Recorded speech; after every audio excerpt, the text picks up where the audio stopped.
దేవుడు ఎల్లకాలం ఆ స్థితిలోనే ఉంచడు. జస్ట్ ఒక లైను, నీ స్థితి మార్చువాడు యేసయ్యేనను వాస్తవం తెలియునా. నా ప్రభువుకి ఎట్లా తెలుసు? యేసు అందరిని ఎరిగినవాడు, ఆంతర్యం ఎరిగినవాడు.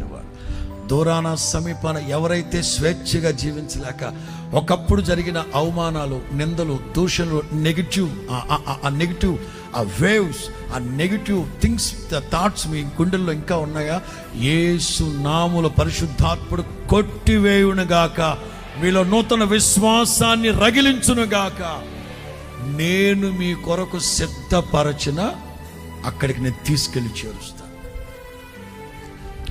ఒకవేళ మీరు మెజారిటీ కాదేమో, లేకపోతే మీకు శక్తి లేకపోవచ్చు, మీకు వాక్కు లేకపోవచ్చు, మీ అధికారం లేకపోవచ్చు, what ever it may be, దేవుడు మన కొరకు సిద్ధపరచిన మంచి గుడ్ ల్యాండ్, ఒక మంచి ఈవులు ప్రభు మనకు అనుగ్రహించును గాక.